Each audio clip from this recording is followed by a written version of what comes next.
Hello, everyone. Welcome to iCritic Live. This is a podcast where we talk about entertainment, pop culture, and life in between. I'm your host, Kevin T. Rodriguez, film critic of iCritic.net. Thank you so much for spending a little bit of your time here with me today. Now, I've said before that one of the things that I don't like to talk about very much on this channel is politics, but there are two realities currently facing us. One, there is an election coming up. I mean, I don't know if you've turned on the TV, but there is an election coming up. And they have made movies about politics. There's been a lot of documentaries, but they've also made actual movies about politics. Some that champion the political system, some that tear it down, some that looks at the optimistic side, some that looks at the pessimistic side. And I decided, I want to look at some of these movies and give what some of my personal recommendations would be for movies that are great about politics and the political system. And because I don't want to commit career suicide by myself, I've tagged Rachel's reviews along so that I have someone to be on the sinking ship with, just in case. I'm kidding. With the exception of the end where I throw in a couple, there's not going to be any documentary talked about, and I doubt any of these discussions will get as heavy as our discussion of The Whale did. Anyway, thank you for joining, Rachel. Thanks for having me. Yeah. You're welcome. And so just to kind of show that it's not going to be too bad, and by the way, Rachel, your movies I pretty much put in the exact order you listed on Letterboxd if you want to use that as the springboard for when it's time for you to present. Okay. But I decide, just to show how much fun it is, I'm going to recommend a movie that is probably not great, but it's fun while it lasts, and that is Swing Vote by Kevin Costner. Now, this would normally be a strange recommendation because I'm going to fully admit it's a 3-star movie at best, and if I'm going to be perfectly honest, it's probably a one and done. You watch it once, you're going to probably enjoy it, but do I feel the need to watch it again? Probably not. But I like how Swing Vote kind of almost looks at the absurdity of campaigning, where there is a situation where the election has taken place and one vote did not get counted. And in this very, extreme, this can only happen in a movie because this is not how things work in real life. His vote is the vote that's going to decide who the president of the United States is going to be. Thus, he gets to recast his vote.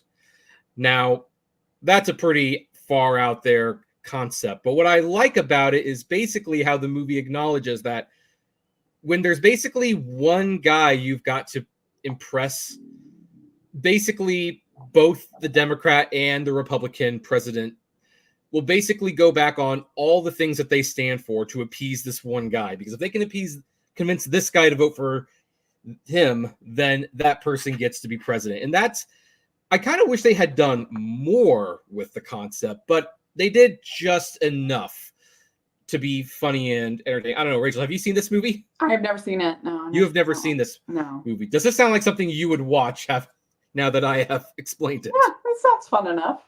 Sounds enjoyable. It's probably a one and done thing, but so, those are some of the movies we're going to be recommending, and there will be some heavier ones too, but I wanted to start out with something a little fun. So, Rachel, what's the first movie you want to share?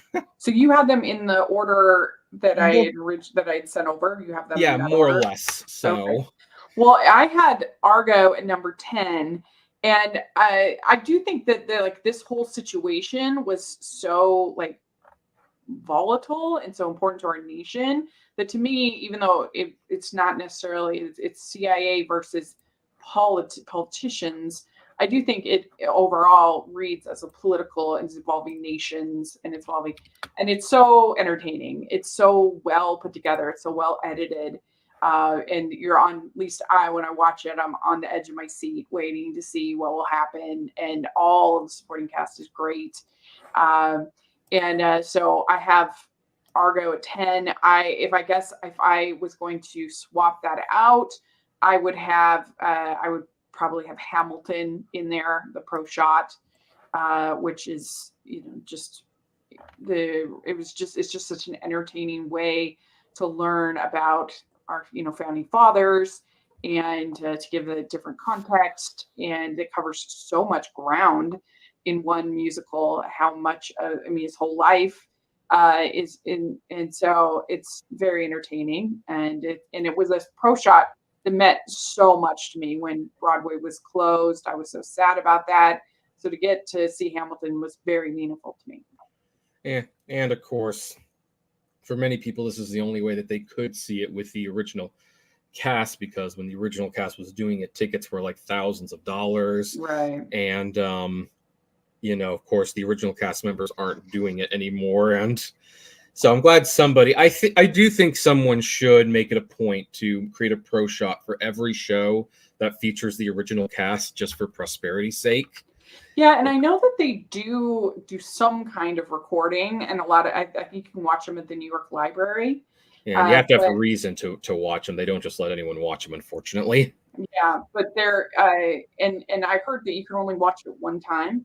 You're only allowed one watch, but nevertheless, there is a recording made. But I think because they're really nervous about it impacting the box office. But again, if you look at Hamilton, it hasn't hurt them one bit. They were literally just here for a month here in Salt Lake. Hamilton was, and it seems to be doing fine. Despite everybody I know has Disney Plus. So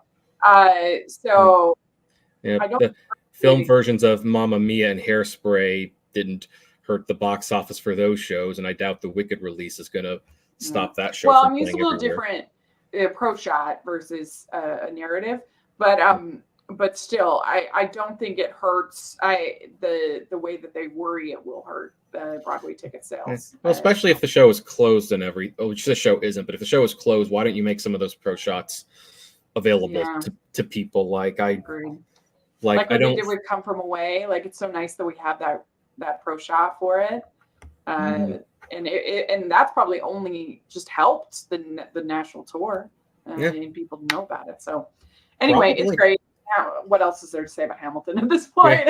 I really enjoy Hamilton. I'm sure at some point we'll get a film version of this. And hopefully it will be good. But it'll be a long time before they do that. They wait forever with these.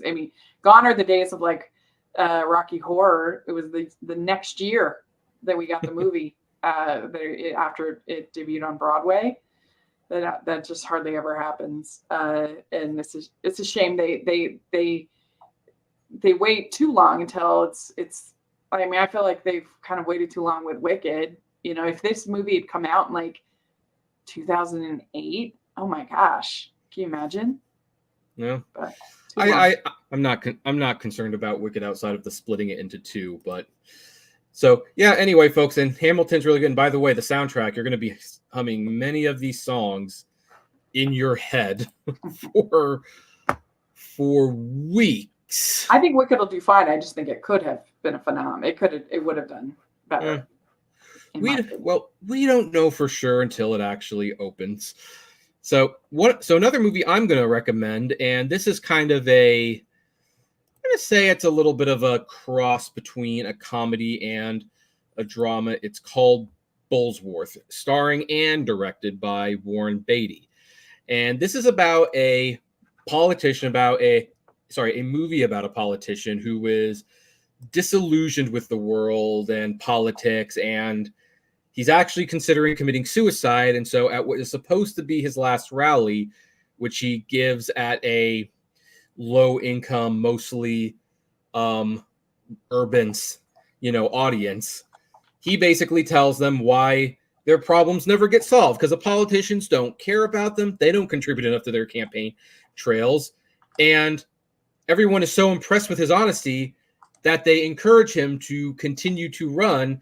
And he finds a new life in him to run, having finally been super honest about things. Now, this is an interesting movie to recommend today because we have politicians, not going to name names, but there are politicians who are actually saying what many people are feeling. And I do feel that that's kind of a detriment to a certain extent. But this movie kind of lives in a nice little, well, what if the politician was so honest that he actually inspired people to do better? And so it's funny, and it also has something to say about. about the way politics run. And unfortunately, the sad truth that, yeah, the politicians will court your votes, but the honest to God truth is if you don't line their pockets the way that they should, they really only care about your vote and not really fix your situation. So now the question, have you seen Bullsworth? No, I have not. Okay. Does this sound like something you would want to see? Sure. It's also got Halle Berry in one of her first roles. Oh, okay. Yep. And I don't know if you've ever heard of that R&B song, Superstar, but that if you probably have, I'm not going to hum it because I cannot sing and I don't want to torture our viewers, but that song came from this movie. And anyway, so Bullsworth is, I think, pretty good. So what's a movie you would recommend then? So my next choice is a satire. It's Dr. Strangelove from Stanley Kubrick. You are talking about one of my favorite movies. Dr. Strangelove, or How I Learned to Stop Wearing It and Love the Bomb. So I'm definitely curious. What do you like about this one? Yeah, I think it's genuinely pretty funny, especially Peter Sellers and all the different performances, and George C. Scott playing it. He's kind of the straight man of the thing. It has been a bit since I saw this, but it's not one of those comedies that's like tied to its time. Like it still is funny even now, partly because of the performances by Peter Sellers, and that it's one of those movies that it works because everybody is kind of made fun of. Everybody is. It doesn't feel to me. It doesn't feel mean-spirited because it just goes after everybody. Yeah. Oh no. It does go after everyone. I love it because I think, well, an interesting thing. This movie was originally supposed to be a drama about the dangers of nuclear warheads, and while I don't want to say that there's no concern, Kubrick, the more he did research on this, found the possibility of total annihilation so absurd, like what would have to happen for it to take place, that he made it into a comedy. And so that's probably one of the strengths of it. And I just love lines like, "Well, I'm sorry they're evading your forces, Dimitri. They're trained to do that." Yeah. Or, "You can't fight in here. This is the war room." And now the general doesn't want the Russian guy to come in because look, they'll see our secrets. They'll see the big board. Which, when you're talking about the world's about to come to an end, really, that's your concern? You're worried about this board with a bunch of lights on it? Yeah. And even the guy who starts the whole threat to the bombs being dropped is doing it basically because of repressed sexuality. He doesn't understand how the human body works. I'm just gonna leave everyone to kind of discover that one for itself, because when you realize why this is happening, you're almost like one of the Peter Sellers character, where he's just sitting there you gotta be kidding me. This is what this is about. So yeah, yes, it's a hard thing to pull off, that kind of satire, but they do a good job with it. Yeah, and it's actually even more impressive that it came from Stanley Kubrick, because he's not known for comedy. He's making movies like 2001 and Spartacus and Eyes Wide Shut and Barry Lyndon, and this is, I think, one of his few out and out laugh aloud movies. It might be the only one, for that matter. So, because I can't think of another one that was funny in the traditional sense. Yeah, it's certainly nothing this broad that I can think of. I mean, some of those movies you mentioned do have funny, or can be quite funny. Barry Lyndon has some funny parts, but it's not it's certainly not as broad as, I've never seen A Clockwork Orange. I don't, so. That one's a tough one to watch. Yeah, and that one's probably one of those I classify them as brilliant, but maybe only watch it once type of movies, kind of like the first Joker movie.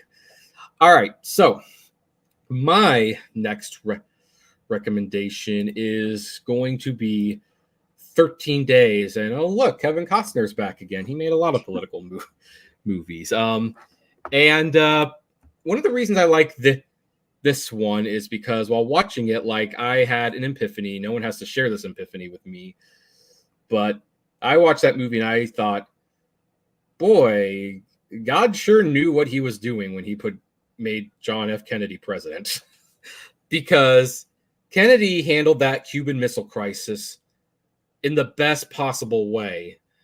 Like, and there's a documentary called The Fog of War that would actually back up this movie's claim, how close we really were to launching nukes at one another. And the Kennedy administration actually wanted to nuke Cuba and everything. And Kennedy just had the wisdom to explore every single option to try to make sure that did not happen. And obviously the title refers to that this took place over 13 days.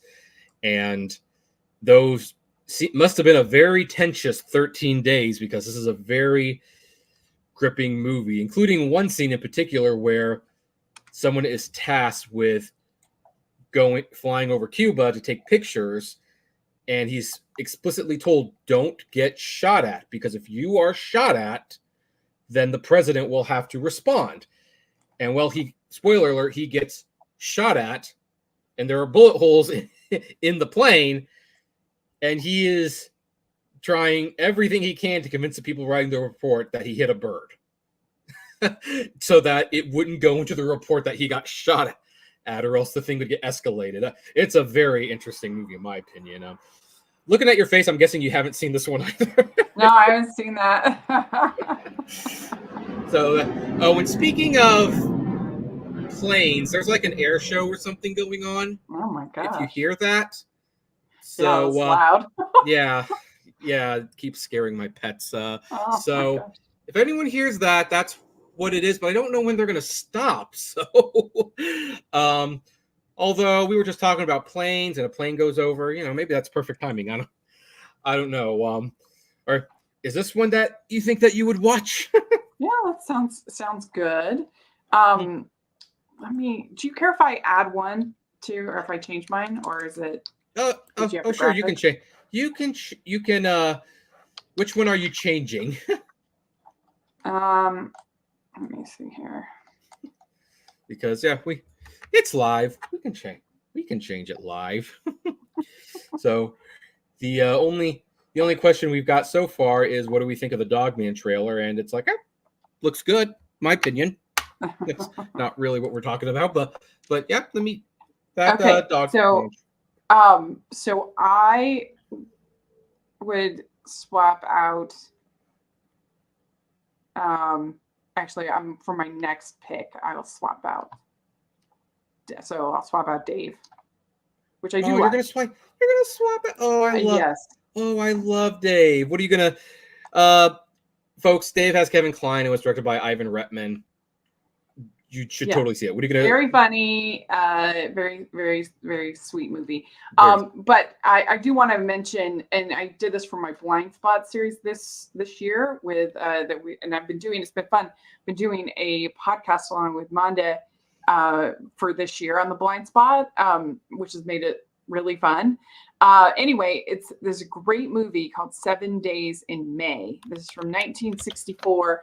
And this is a really, really good movie about basically this guy. He's put to investigate this.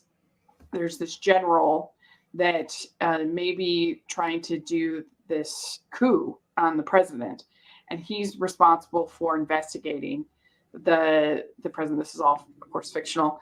And he just can't believe it at first that this guy is considering doing this. But of course, he has this whole backstory and everything of the reason why he's considering this coup. And it all has to do with him seeing the president as basically like appeasing the Russians. And he thinks that because the president is in his mind is appeasing the Russians, then he's putting us all at risk.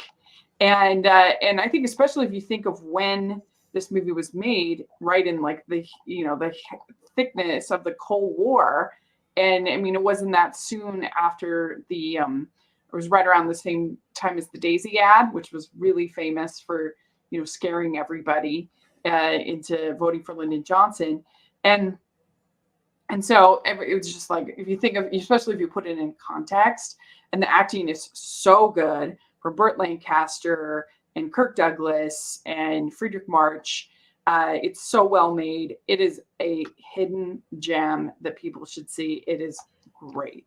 And I have never heard of this, but I see it's directed by John Frankenheimer. Mm-hmm. He is an excellent director, so I am going to check this one out. Yeah. It is definitely an underrated political thriller that I was quite riveted by it. So that's why I wanted to make sure to mention it. I just had forgotten it when I was first putting together my list. So this sounds like a really good one. So I'm I'm definitely gonna I'm definitely gonna check that one out. Well, and it was a really fun episode of our Blind Spot series because Monda, she's Canadian, so she had never heard about the Daisy ad, and so I played it for her. And we got her live reaction. And if any of y'all haven't seen the Daisy ad, you should look it up because it's like crazy that this was a piece of political advertising in 1964. Yeah. And anyway, so it's a real fun episode of our little Blind Spot series that we've been doing this year. Well, I'll have to check that episode out too while I'm at it. So I'm going to actually my recommendation, I think, is, well, I know you've seen it, and I think you would recommend it too, but I'm going to open it with a caveat and say, folks, this movie I'm going to recommend is total bullshit. Like, when I'm saying I'm recommending this movie, I am recommending it based on the acting, the directing, the editing, the writing, and the storytelling. But do not mistake for a second to think that I think this is a credible story or that it has anything based in reality. It does not. It is just a very compelling movie. That is Oliver Stone's JFK. I actually have that next as well. Yeah. Oh, well, great. So we can both talk about it now then. So JFK. We did that also for Blind Spot in January. Yeah. So JFK is about, now here's the thing. It is technically based on a true story. There was a guy who actually tried to reopen the JFK assassination investigation because he felt that there was a conspiracy to cover up what really happened with, the assassination. And I think there is some compelling evidence that there certainly was more than just the one.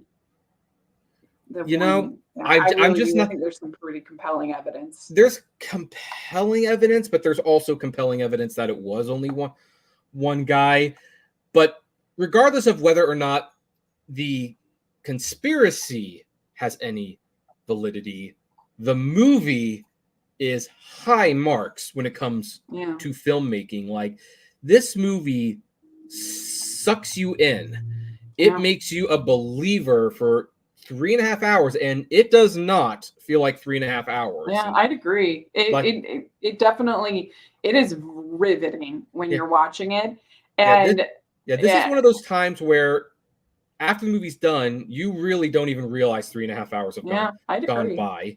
Like, it's, it's just, it jumps from one thing to another. It's throwing new information. Yeah. It's throwing new facts. Now, of course, after the fact, you can start going like, oh, really? So everyone had something to do with this in the government except Oswald Harvey, and everybody knew something, But I think that really what they're trying to say is that there were, I don't think that many people believe that he wasn't involved, that he wasn't, but I just think that there is definitely some interesting evidence out there that he was not alone in doing this. And I think that it's very gripping. This is a very good movie. Yeah. And I usually don't love like super long movies like this. Right. But this movie also does try to make the case that Lee Oswald Harvey was probably a patsy. I'm using Kevin Costner's words. So like I said, like I think what's being presented here, while great fiction, I wouldn't. This is not a documentary, but as fiction, this is just great movie making. Yeah, I And think I don't think it's as much BS as you do, but it's certainly done for entertainment.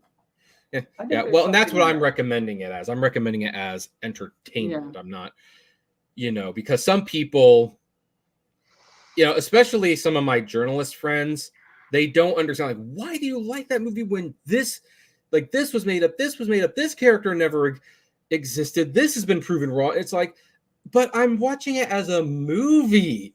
I'm already watching it as fiction, and it's really good fiction. Yeah, I mean, I think that any based on a true story situation, you just look at it as this is a jumping off point to then learn more information. And everybody has their scales. I know, like, some people with any made for true story, it goes too far. Some people, how many people I talked to who wouldn't go see Richard Jewell because the newspaper made a claim like this reporter, there was no known fact that this reporter slept with people to get information about this. And it's like, and that alone is enough for people to not watch that movie. Boy, how would those people react to this movie? I will say, like, in terms of the conspiracy, the best thing that this movie has going for it is that the government did seal the records for I don't know how many years, and I still don't think they're completely unsealed. So, I mean, but whether you believe the conspiracy theory, whether you don't believe the conspiracy theory, heck, maybe you're even just a little in the middle. I will not recommend people watch it as a documentary, though. Like, it's like, no. I mean, you can do some research afterwards, but don't take this movie as gospel. It's not, but it is extremely and such an all-star cast too, and even actors like John Candy, who isn't known for like being in dramas, shows up a little bit here and does a really good dramatic performance. So Oliver Stone he got his actors and he used them. Yeah, no question. Yep. Yeah, one fun fact, regardless what you believe in it, this is the only movie that Jack Lemmon and Walter Matthau were both in, but did not appear on screen together. So that's a fun little fact. And as we wait for this plane to go by, sounds like a war zone out there. What would your next recommendation be? Well, I had JFK at 7, same as you. So what would number 8 be? And by the way, folks, this is not in any particular order. We're just recommending movies. Okay. Well, then my next one, I have The American President. Oh, another one of my favorites. Yeah. Yes, I knew there's a reason we were friends. Yeah, I mean, I think this is a really, really entertaining romantic comedy. I think they have really great chemistry. This is actually my favorite Aaron Sorkin movie. I like him better in television than I do in his films. I don't dislike it, but I just just like this one the best. Yeah, this was kind of like a prototype for what The West Wing would become like. This was like an elaborate pilot, if you will. Agreed. It even had Martin Sheen in it. Yeah, it did. Yeah, it did. And you have this single president and the back and forth, and it's charming, it's entertaining, and yeah. And what's really nice about it is you can actually see what the president sees in her. Yeah, like, I mean, politically, this is like a complete liberal fantasy. This movie, like that, they're basically he's gonna give this speech, and they're just gonna get rid of all the guns, and I mean, it's ridiculous, but. Yeah, as a rom-com, I mean, it's really the speech at the end is more of a fantasy than anything in JFK. In fact, even somebody asked Barack Obama once about like why couldn't he be more like the character in this movie, and it's just like, well, he has a really the advantage of a great screenwriter, or something like that. Someone actually asked him about why couldn't he be more like. But yeah, it's not realistic politically at all, but it's entertaining as a romantic comedy. So. Oh, it's very, very entertaining, and like I love how like when there's so many cute scenes like when he walks in and she's criticizing him, but the way that she's talking, like he's like, oh, she's got a little spunk, and then he tries to call her, and she she does the same thing again. Oh Although yeah. probably my favorite part is when he's trying to buy her flowers, and this was like not only funny, but it also kind of almost showed you how almost disconnected from the real world the president becomes, where he's like, where's it's like, I want to order her flowers. Like, oh well, sir, we can order flowers. No, I want to do. Where's my credit card? It's like, well, it's in storage. Like, like why would the president of the United States need a credit card? Yeah.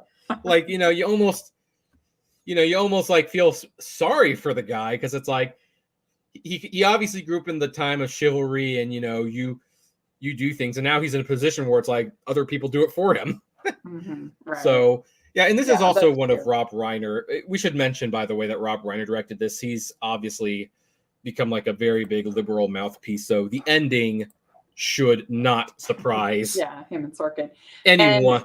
And if people want to hear more of my thoughts, we did do an episode of Hallmarkies podcast on it was like 2 years ago, something like that. We have a whole episode on the American president. So yeah, well, that American president is definitely a good one. So, but I'm going to switch us back into the drama bit a little bit, because this movie definitely has a very liberal bent as well, but I actually think this is probably one of the best movies about what it means to actually want to become part of the political machine and do things, and really the personal sacrifice that comes along with it. And that would be Milk, directed by Gus Van Sant. And yes, this is about the first openly gay politician elected to office. And it is about that a lot as well. It very much has like a pro LGBT bent to it. That's perfectly fine. It is appropriate for a movie like this. But one of the things about this that always like made me really appreciate it is how the movie, first of all, it shows that a normal guy can get to be part of the machine, but not only does he have to give up all these personal life things, like he ends up breaking up with the love of his life because he's so committed to getting into office. And then when he is in office, he's ignoring his new boyfriend, and he's having a hard time getting legislation passed because people have to quote unquote trade votes, or you have to compromise the vision and he is like such an outsider that his first major piece of legislation is an act that basically forces people to pick up their poop, the dog's poop, I should say, if the dog poops. And so, by the way, if you ever wondered like why you have to pick up your dog's poop and why that's a law, it's because of Harvey Milk. And even though the ending is kind of known by most people, it is a very sad but hopeful ending. Like, yeah, in a sense, the battle was lost, but major strides were made. And of course, we're at the point where we actually had an openly gay man running for president not too long ago. So have you seen this movie, Rachel? I have not seen this movie. Sean Penn won Best Actor for this movie. I know. It's just one of those blind spots. But we have a lot of political movie blind spots. That's fine. I mean, I hadn't heard of yours. There's actually one that I think you're going to recommend that I haven't seen myself. So, okay. But I won't tell you which one it is, but I will let you pick what the next movie you want. Yeah. So I probably in retrospect move this up higher, but you said we're not doing an order anyway, so it doesn't matter. So the next one I have is Mr. Smith Goes to Washington. We were joking off air that I could have had this be almost completely Frank Capra. Oh yeah, well, because Frank Capra was the eternal optimist when it came to politics, while he was also one of the first directors who acknowledged that the political system was a mess. And boy, I wonder what he would think of politics if he would, and if he feels so hopeful about them, if he could see what they become today. Yeah, and something like Mr. Deeds Goes to Town isn't necessarily like political, but it is political because it's about him confronting sort of the way people are living. And like I said, everything's political at a certain point. But anyway, Mr. Smith Goes to Washington. We have our Boy Scout troop leader who they think is going to be an easy pawn to finish out this Senate His term. And he gets there and he's all bright and optimistic, and it turns out everything is corrupt. Even the senior senator who he admires so much going in there, and he just wants one camp.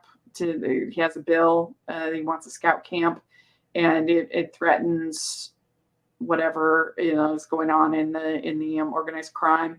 And then all of a sudden he's public enemy number one. And but he knows that if he is filibustering, they can't stop him, and so he goes for until he literally collapses. And of course, Jimmy Stewart is incredible in the role, and it's a classic. Yeah, classic. He basically pulled Bernie Sanders long before Bernie Sanders, because one of Bernie Sanders' big claims to fame was that I think he gave like a 12-hour speech on the Senate floor or something, basically stalling everyone. And I don't know if he got the inspiration from this movie. Mm-hmm. But I mean, this is a movie that does give you hope that politics can be fixed, because despite the people who ruin it, it is ultimately a good system. It is a system that can be used for the greater good. And movies like Mr. Smith Goes to Washington are great examples of that. So I mean, definitely, yes and no. I mean, because everybody's corrupt except for him. So in a way, it's but one of them at least has a. We don't want to spoil too much, but some people come around at the end. I mean, I just want to spoil this 80-year-old movie.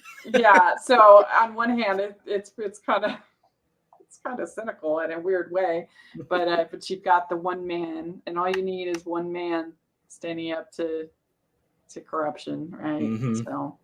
Yep. It's a great one. Yep. Great movie. Now, speaking of corruption, there have been corrupt presidents before, and one of them I think is undoubtedly Richard Nixon. And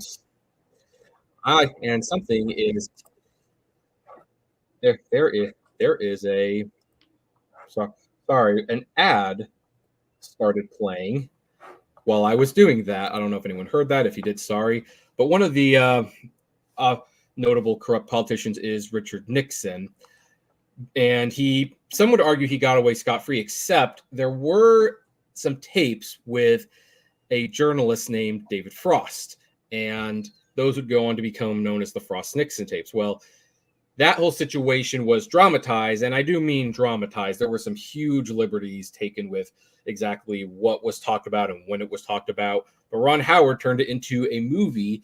And, one of the great things about this movie is that you kind of understand how a political figure like Richard Nixon, even though he is obviously corrupt, can become president, because he is such a smooth talker, where even when this journalist is asking, he thinks he's going to drop this big bombshell of a question, he says, "So, Mr. President, why didn't you burn the tapes?" And you think, oh, Richard Nixon is caught in a bad place. And Nixon goes "I was under the impression we were going to ask that last. But since you asked it, so here's what I was thinking." And he totally talks his way out of it. Mm-hmm. And so it's a fascinating movie about just how slick politicians can be. And you kind of start to understand why the corrupt ones actually get into office. But also what's kind of interesting about Nixon is that in a way he was not slick, because he was very awkward, and so much of what happened with the Watergate tapes was completely unnecessary. He did not, it was because of his own insecurities and his own mania that caused them even to make the tapes in the first place. And then and so compared to, we have had there's other people that have been in office that are that would not have made the same mistakes that he made, if that makes sense, that are Oh slick yeah. in that way. Like it's kind of it's just an interesting situation with Nixon. And yeah, so I've only seen the movie once. It's been a bit, but I'm thinking That's it was my wife pretty calling, but I'm not going to answer it it. was pretty entertaining and well done. And yeah, I mean, all historical adaptations they're entertainment pieces. But like I said, the good ones hopefully will give you a jumping off point that then you go and do the historical work. Right. Because there's some, like, I mean, Braveheart is like completely inaccurate. Like, Oh, that's very inaccurate, but it's very fun. inaccurate. But like, it's entertaining as heck. And if it gets you to start thinking about these people and looking into it, then that's great. Yeah. Now there is a follow-up film that I could recommend as kind of double viewing, Nixon, directed by Oliver Stone and starring Anthony Hopkins. That movie argues that the tape recordings were largely due to not his fear, but his kind of hubris and his ego that he wanted there to be a record of what he did, because he wanted to make his one.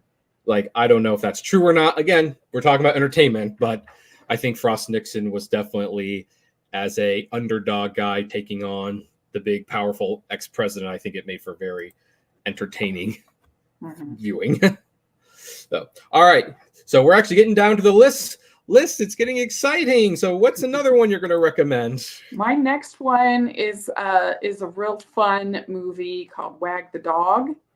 And this is basically about that they you have a president who has a scandal, and they want to distract the public from this scandal, and so they create this war through this like Hollywood movie making. They create this fake war because that'll be more important. I mean, in a way, it feels very passe that anybody would be scandalized by anything now, but anyway, at the time, that seemed relevant, and so they create this fake war, and it's very slick, it's very fun, it's very well done. Dustin Hoffman, Robert De Niro, No, it's directed by Barry Levinson. Yeah. Oh yeah. He's good. He's good. You've never seen this one? I've not seen this one. I own it. I do own it though. I actually own it because it's a Barry Levinson film, but I have not seen this movie, and I think I'm gonna have to. Watch this. Yeah, it's a fun time. It's entertaining. Yeah. No, this sounds like this definitely sounds like a fun one. So I will definitely be watching. Maybe I'll watch it tonight. I don't know. I've got the evening free. So all right. So the next movie I'm going to share, because we've been, let's be honest, I mean, this was not done intentionally, but we've been recommending movies that were about and made by liberals and championing liberal causes. But there's at least one movie about a Republican president that is, I think, very much well worth watching. That is Steven Spielberg's Lincoln. And well, first of all, I mean, it's Steven Spielberg directing Daniel Day-Lewis. That was basically the dream for how many years. But what was really nice about this movie, I don't know if you've ever gone to the Great Moments with Mr. Lincoln at Disneyland, but there was like an image of Lincoln painted where he's standing in the center of the White House. He's got his hand on the chair and his head down, as if he had the weight of the world on his shoulders. And this visualizes that in a way that few movies do. He felt that America was at a crossroads, that the 13th Amendment needed to pass, and he was going to do everything he could to get it to pass. And the most interesting thing about this is that it acknowledges that Lincoln did a couple things that maybe was not the job of the president to do, hiding certain information, for example. But then how do you argue with the end result at the same time? So I think this was a great character study of arguably the most loved president of all time, or at least one of them. Michelle Obama, when asked who her favorite president was, she said, "With all due respect to Barack, my favorite president is Abraham Lincoln." Yeah. So, Yeah, I would not think of this as a like Republican movie. I well, mean, but he Abraham Lincoln technically was a was, but Republican. it was a completely different party then. I mean, Well, that I think it's pretty. well, how many movies have you seen where the Republicans are the good guys? I mean, let's be I mean, honest. It's it was not a often. completely different party then. I mean, It, I would not say that that is a correct statement, but nevertheless, I have mixed feelings about this movie. I do think, obviously, like Daniel Day-Lewis is excellent in the role. There's some really effective moments in the movie when he's just like talking to the other. I forget who if it's Congressman. officers or anyway, just sort of the more casual moments I think are really effective when Lincoln is just talking. And he gets that because Lincoln was known for having kind of a high pitched voice, like a different voice, and he gets that cadence like just perfect and really good. All of Yeah, that works. My problem with movies, I think it should have been a miniseries. It is packed. There are so many characters that you meet and so many side plots that I think the movie loses focus from the passing of the 13th Amendment. Like, and it goes off with at certain points with the generals, and you've got all the congressmen that you meet and the individual meetings with the congressmen, and it's just too much. I think it's the conversation with his son about where he's trying to convince his son not to go to the war while he acknowledges the hypocrisy of trying to convince everyone else to go to war. Yeah, like I would still recommend it, but I just think it's messy. And I wish that it had been like a Band of Brothers, little mini series, because there's just so much there that I think it would have suited better for that kind of situation. In my opinion. Maybe it would have, but I have to take it for what it is, and as is, I could easily recommend it to people who love this sort of thing. And that's definitely like a launching off point because it does hint at a lot of things that it doesn't have time to really get into. It's just a little too crowded in my opinion. But my next one is another rom-com. I'm a rom-com girl.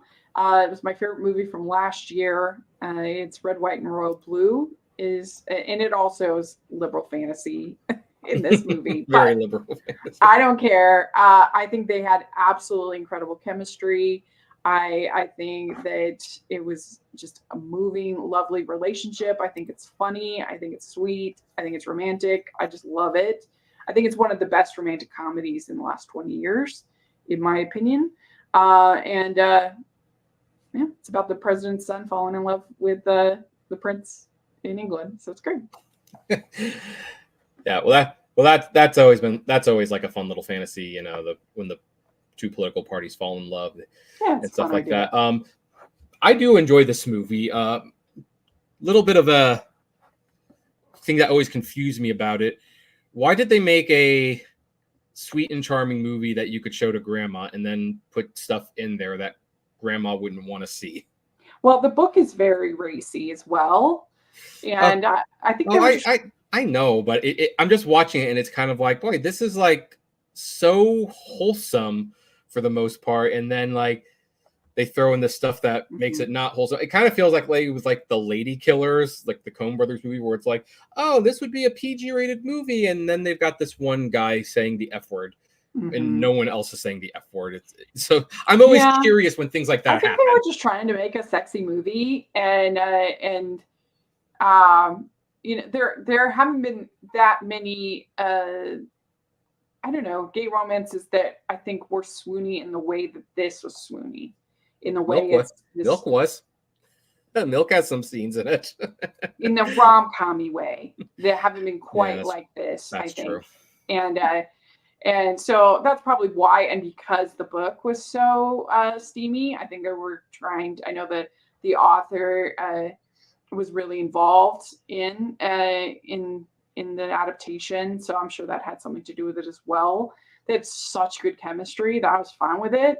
But yeah, it's definitely a sexy movie. There's no question. Yeah. All right. All right. Well, I recommend it too. For the record, you can everyone can watch it on Amazon if you have Amazon Prime. And honestly, Yeah, who I doesn't? wonder if the sequel will get a theatrical because it did so well. We'll see. I don't know. I think it Amazon's. should. I mean, it's just so sad to me that Uh, rom-coms have been relegated almost completely to streaming. It's just sad. honestly, all these movies, whether you like them or not, should be seen in theaters if they were made for theaters. And it's like, sorry, honey, I'm busy. It's loud.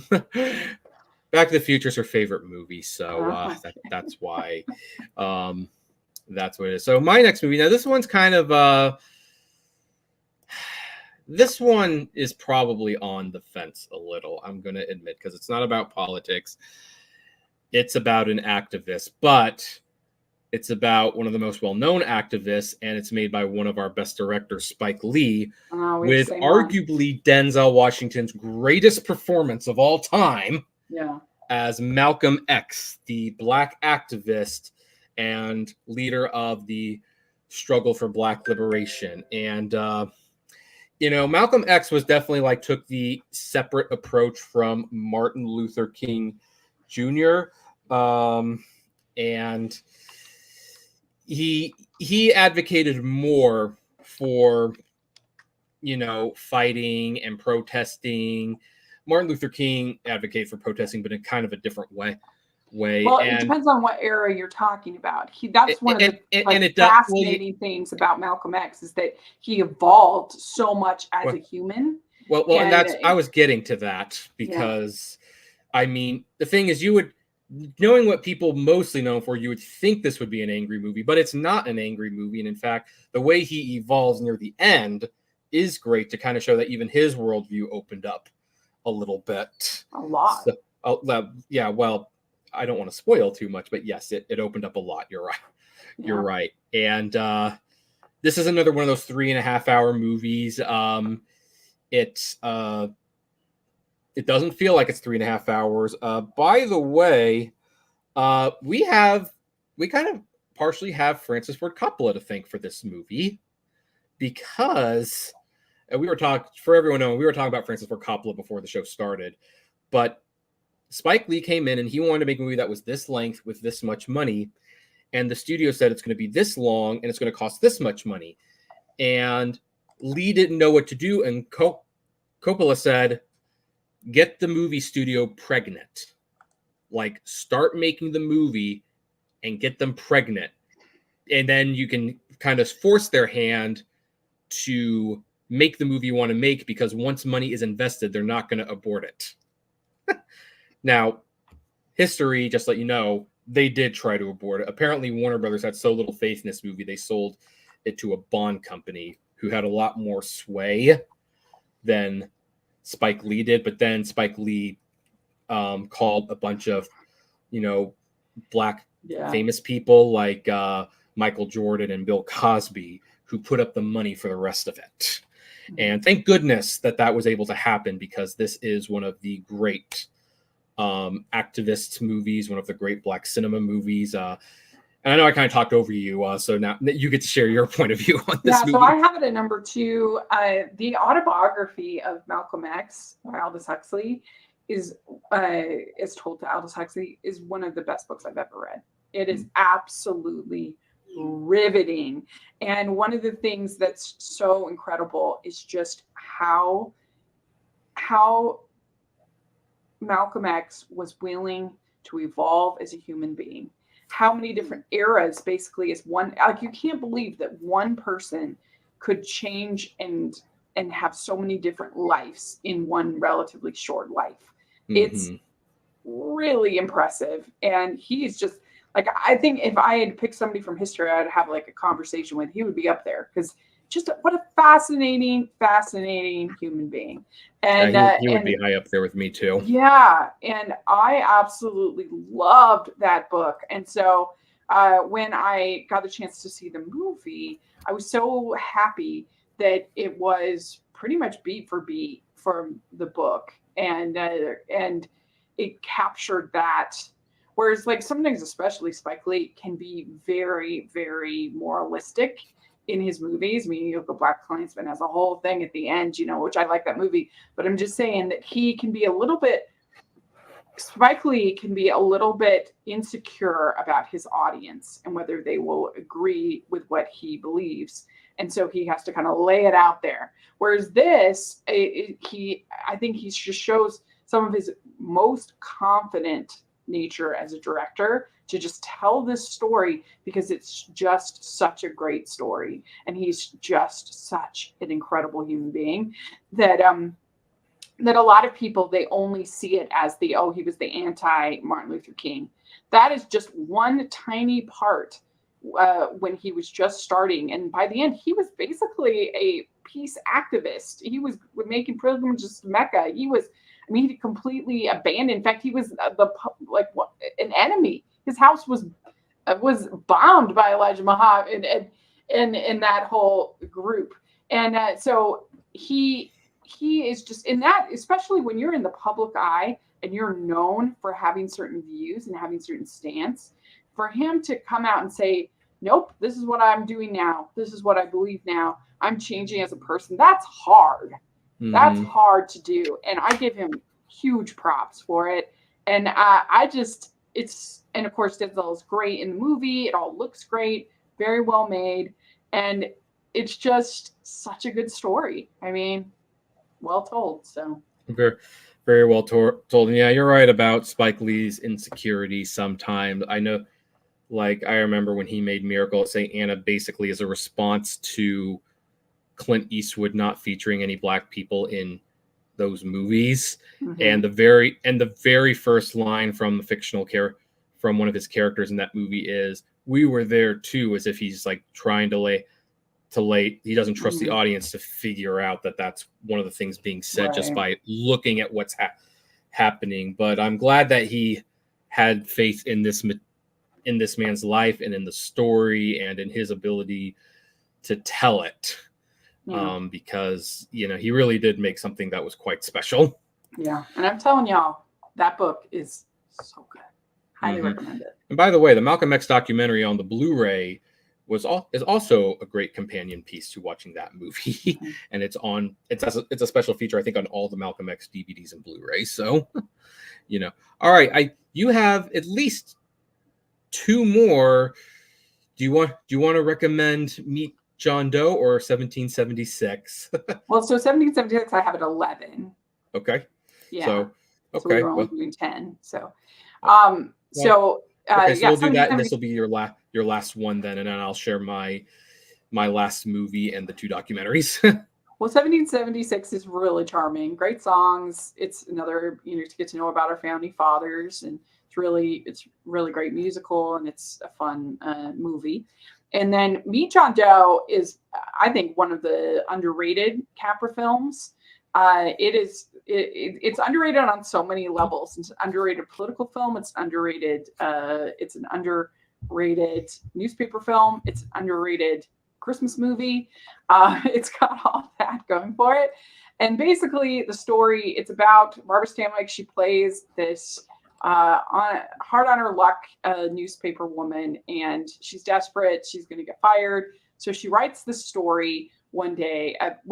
She publishes this letter from John Doe saying that he's basically so depressed about the world and what is happening, and he's homeless and everything, and he's going to kill himself. It's the suicide letter. She completely made it up. And then becomes this phenomenon, and everybody's writing, and everybody wants to know about who John Doe is, and can they help him? Can they save him? All this stuff. Well, then they decide to basically hire Gary Cooper, who's an actor. They're going to hire him to play John Doe. And where it becomes political is that it becomes this whole John Doe movement, and there become these John Doe clubs. I can't talk. John Doe clubs, and then there's this politician who says, okay, we need to make it basically like a John Doe political party, and so it just starts spiraling out of control.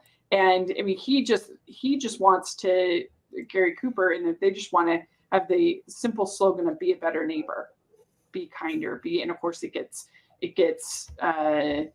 politicized and ruined by these politicians, and so finally it gets up to the point of there's this Christmas Eve speech that he gives, and I was just bear with me because I will read it, what he says.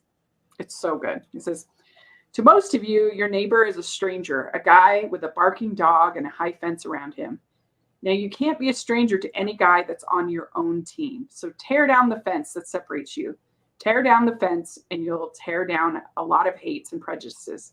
Tear down all of the fences in the country and you'll really have teamwork. I know a lot of you are saying to yourselves, he's asking for a miracle to happen. He's expecting people to change all of a sudden. Well, you're wrong. It's no miracle. It's no miracle because I see it happen once every year. And so do you at Christmas time. There's something swell about the spirit of Christmas to see what it does to people, all kinds of people. Now, why can't that spirit, that same warm Christmas spirit, last the whole year round? Gosh, that it ever did. If each and every John Doe would make that spirit last 365 days out of the year, we'd develop such strength. We'd create such a tidal wave of goodwill that no human force could stand against it. Yes, sir, my friends. The meek can only inherit the earth when the John Doe start loving their neighbors. You better start right now. Don't wait till the game is called on account of darkness. Wake up, John Doe. You're the hope of the world." Yeah, that's a great quote. Isn't that a great speech? That's a great speech. Yeah. So yeah, and folks, it's just such a great movie, and it's so well acted. Of course, Frank Capra's great filmmaker. Barbara Stanwyck is so great. Gary Cooper. It's one I never hear talked about, and it's so good. Yeah. So yeah, well, that when people say they don't make movies like they used to, movies like that are what they're talking about. Yeah, that's true. Well, I'm unfortunately going to end mine on kind of a little bit of cynicism. Have you seen Meet John Doe? Huh? Have you seen Meet John Doe? Yes, I have. Oh, okay, good. Yes, a lot of people haven't seen it. Of course, I've seen that one. And by the way, folks, if you haven't, Sony is releasing a Frank Capra 21 film box set collection. Some of the movies are going to be on 4K. They're all going to be on Blu-ray. That's a great place to catch up on some Frank Capra and see what a great filmmaker he I feel like this one's kind of underseen. I don't know. Yeah, I feel like a lot of people haven't seen it. So yeah, I've heard it spoken in circles, so I don't think it's as unseen as you think. But it could be seen by more still. So, all right. So my final one, and again, I didn't put these in any order, but it's going to end on a little bit of a grim note. Primary Colors, directed by Mike Nichols. This without actually being about Bill Clinton. This is basically about Bill Clinton, and this movie grapples with the conflict that was Bill Clinton. This was before the Monica Lewinsky scandal, by the way, but it was kind of an open secret that Bill Clinton slept around with women, that he wasn't faithful, and that he could be a ruthless politician behind that nice guy smile. And this movie faces that, particularly with some of his friends. Like Kathy Bates gives one of her best performances as like the longtime friends of not Bill and Hillary Clinton. And she cries and she tells him, like, when we got into this, we promised we were not going to be like other politicians. We were going to be different. And now we're doing just what they're doing. And it's an interesting movie to kind of ask the question, just because our politicians do morally good things for the country, does that make them moral people? And I think we're still grappling with that question to this day. I'm going to guess you haven't seen this. No, I haven't seen it. Okay. Does this sound like something you would watch normally? Probably not. Well, I would watch it. I mean, I'm not like a prude. I've noticed a lot of my picks were a little bit more cynical than yours were, which is just good. That's why we get together, different points of view. So, all right. Now, because she did not want to talk politics, and I totally understand, we largely kept documentaries off, but I do want to recommend at least 2 documentaries that I think are really good, especially if you are a fan of politics. The first one is The War Room. Now, this is about Bill Clinton. Specifically, it's about the Clinton campaign and the strategy that they went through to face off against George H.W. Bush. And what's fascinating about this movie is even if you're not a fan of the Clinton campaign, it's you get a rare peek behind the curtains to kind of see how do they deal with like unexpected bad news. How do they take ideas that their voters want and they sell them in a way that is digestible to people who might not be voting for them?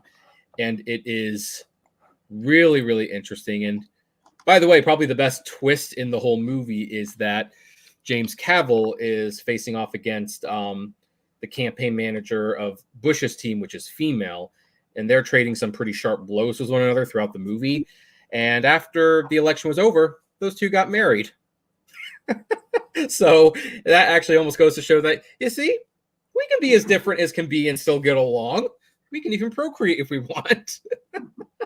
And the other movie that I want to recommend, and you could probably consider this a double feature with Milk, is The Times of Harvey Milk. For a lot of people, this documentary was their introduction to the Harvey Milk story.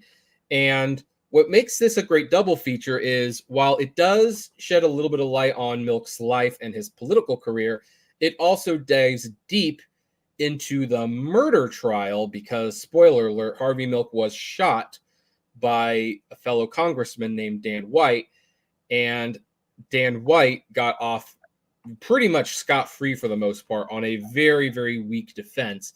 And the movie has some very interesting arguments as to why that might have happened. And so I think that would be a good double feature with Milk. You can watch Milk first, and then you can watch The Times of Harvey Milk to kind of find out what happened after Milk died. Have you seen either of those movies? No, I've seen Have you heard of them at the very least? Yeah, I've heard of them. Oh, okay, you've heard of them. So yeah, you see, she's heard of them. So that shows that they're big deal. So, you know, those are my recommendations for documentary movies. And, you know, I think we did the impossible. We got through a movie political discussion without bringing up politics, really. Except for how it related to the movies, of course. Right. So that's not easy to do, folks. But you know, if the election has you a little down, some of these movies may lift your spirits, and you know, just might even give you a little bit of appreciation for, you know, how the process works. So, Rachel, why don't you tell everyone where they can find you? Well, I was going to say too that sometimes I think these kind of movies can be a good way to talk about politics without talking about politics. So if you want to discuss some of these issues, then maybe watch the movie with your loved one, and then you can just talk about the movie, but kind of also be talking about these issues that you want to talk about. So it can be kind of a risk-less, not risk-free, but risk-less way of kind of bridging some of these topics and ideas, making them more human, I think, too. So, so yeah. There's some real good films here, I think. Yeah, there's and I really like some of your choices too. It actually made me having to make a list even shorter because it's like, oh well, I'm just gonna. Oh, she's already got that one on. All right, I'll take it off my list. I'll pick something else. Well, people should definitely check out 7 Days in May and Meet John Doe. Those are, I think, the hidden gems of my list, and they're just really good. Well, I'm going to check out May 7 Days, but I have seen Meet John Doe, and that is definitely highly, highly recommended. So, all right, folks. So that is going to be the end of this. You can check out Rachel's reviews at Rachel's Reviews. She also does a couple podcasts. And hey, you know, you might be listening to this as a podcast right now. And if you happen to like this discussion, let's make it official. Click the subscribe button. Leave a comment if it is one of those places that allows you to leave comments. And we'll see you at the movies. Take care, everyone. Bye.